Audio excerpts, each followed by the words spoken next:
KPIE Learning is a supportive service that is designed to help your student retain the information that they learn. We offer tutoring, counseling, and coaching. I believe that these components will have a positive effect on each child that we serve. I have some phenomenal teachers and a therapist who have partnered with me this year to make sure that your child receives the best academic, emotional, and social support.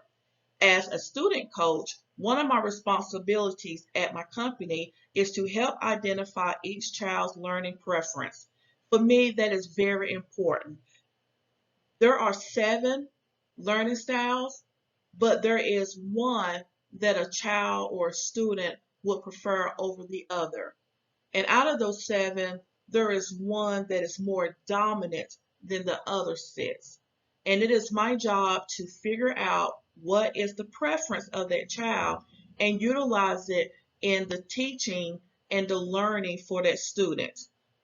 With this, I believe that the child will get a better understanding and most of all will be able to retain the information that has been given to him or her.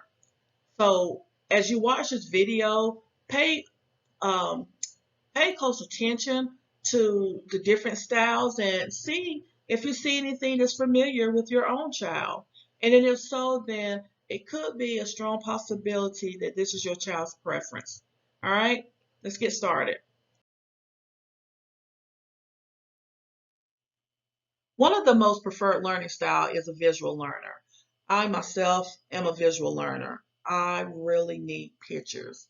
A lot of times when I'm reading, I will form a picture in my mind. When someone is talking, I will visualize it, and it helps me. One of the things that you will notice about your learner, if their preference is visual, is that they need some type of visual information to help them learn. It could be a photographic memory. It could be the use of colors. It could be maps, pictures, word walls, um, anything that has a picture to it, that person needs it or it helps them to learn and to retain the information.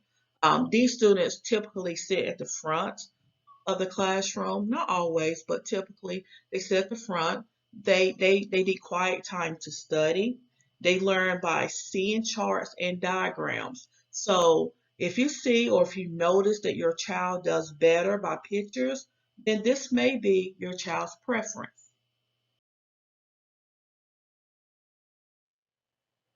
This next learning style is the auditory learner. Now, this particular learner likes to hear and listen.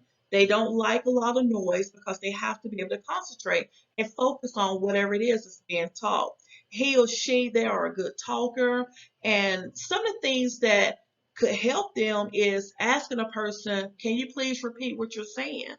Or they may watch for certain information that will be presented on a video or an audio, something that is highlighted and read aloud. This is going to help this particular learner succeed. So if you notice that your child reads and they prefer to read out loud, if they talk and they prefer that you talk back to them as far as learning, and they're getting it that way, that could be their preference. If they have to hear you talk or they have to hear someone speak, if they do better, then again, this may be their preference.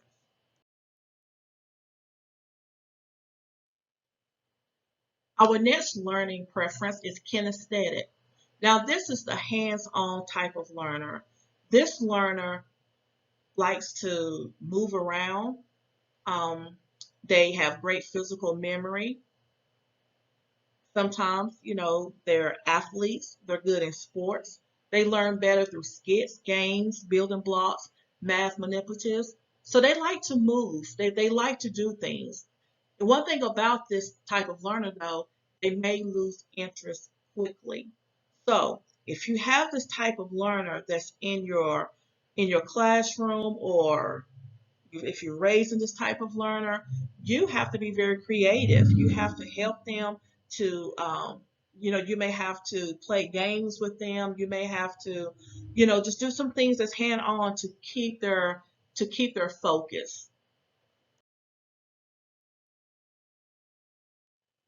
Verbal learners or linguistic learners, they do very well in the classroom setting.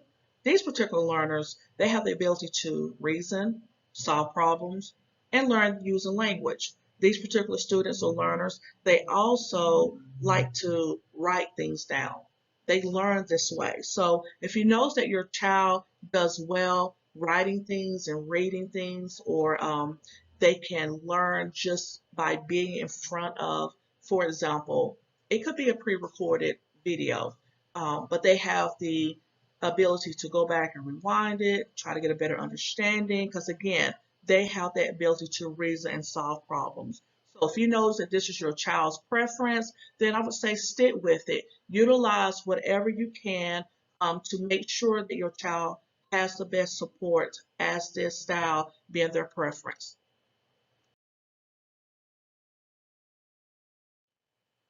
Our logical or mathematical learners, they can recognize patterns easily and connect the dots, as we like to say.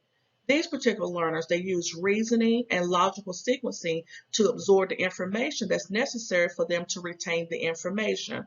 And of course, these students or these learners like numbers.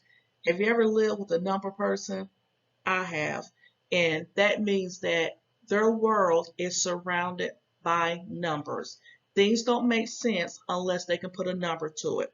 So, with that, if you have a learner in your household that likes numbers, they're logical thinkers, things have to make sense to them. So, instead of getting frustrated because you're trying to explain something and they're not getting it, try to go back, try to utilize some problem solving or techniques, or help categorize or classify the information so that your learner can get a better understanding, because for your learner that's what it's going to take for them, and they will ask a lot of questions because they are logical thinkers.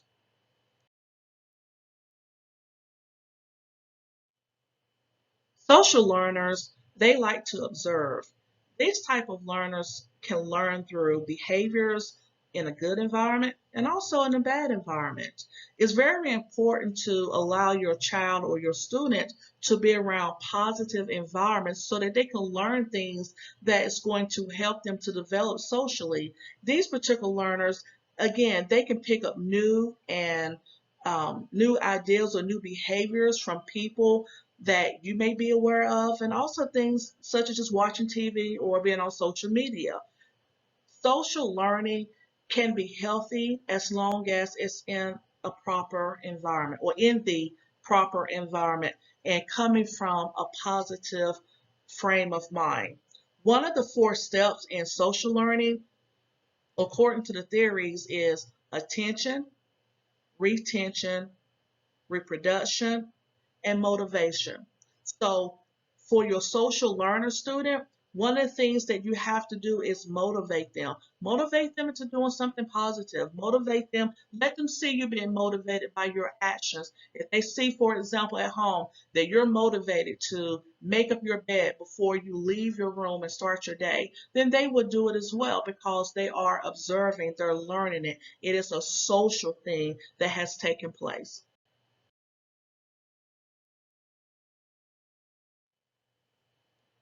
Our solitary learner or interpersonal learners, these particular learners, they like to work independently. They have good concentration. They prefer a quiet learning environment. These students do not, it's not that they can't, but they, again, we're talking about preference. So with that, if you were to try to put these particular students in a group, they're not going to participate like you want, like you would want them to. And with that, sometimes we may think that this child is not participating. You may give them a poor grade for participation. And again, it's not that the child does not want to work, but they prefer to work by themselves. So these are the things that we need to look at as we are trying to teach, as we're trying to educate, as we're trying to help build up our children. It's very important to know who we are dealing with or what type of style we are dealing with so that we can help our child um, to work through whatever it is that they prefer at that particular time. So again, with a solitary learner or interpersonal learner, they want to be by themselves. Again, It's nothing personal. It's not necessarily that they don't like another student or doesn't even mean that they have a problem with the teacher. They just prefer a quiet environment.